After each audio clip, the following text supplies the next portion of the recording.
Nicolas voulait devenir comédien. Pas une envie passagère, une vocation viscérale. Il connaissait les monologues de théâtre par cœur, imitait les silences, les regards, les doutes. Mais ce qu'il admirait par-dessus tout, c'était l'acteur Vincent Delmar. Delmar n'était pas juste un modèle, c'était son étoile polaire. Un regard magnétique, une voix fêlée, une présence qui explosait l'écran.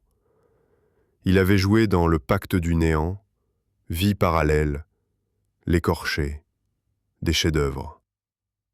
Nicolas collectionnait tout, coupures de presse, photos dédicacées, extraits YouTube, interviews télé.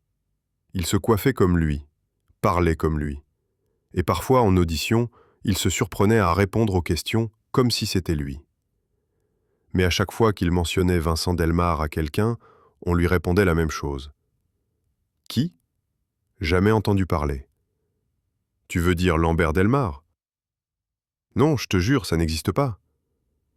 Il croyait d'abord à une blague, puis à une cabale, puis il commença à douter. Alors il vérifia. Il ouvrit les DVD. Les jaquettes n'avaient plus son visage. Les vidéos YouTube, supprimées. Les interviews, effacées. Il interrogea les plateformes, les archives, même l'INA. Aucune trace, aucun Delmar.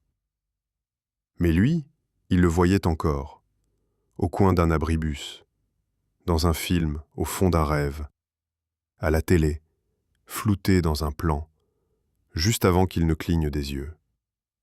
Un soir, désespéré, Nicolas entra dans une salle de théâtre vide. Il se planta seul sous les projecteurs, fixa le néant et dit « Je suis là, Vincent.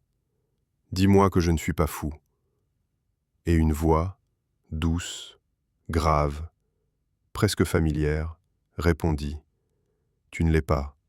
Tu es moi. Je suis ce que tu veux devenir. Je suis toi sans limite. » Nicolas tomba à genoux, puis se releva lentement, le regard changé. Depuis ce jour, on le revoit partout. Cinéma, séries, festivals. Un acteur en pleine ascension, qu'on décrit comme magnétique, insaisissable, troublant. Mais personne ne sait d'où il sort. Il n'a aucun passé. Et sur son badge d'accès au Festival de Cannes, il est écrit « Delmar, Vincent ».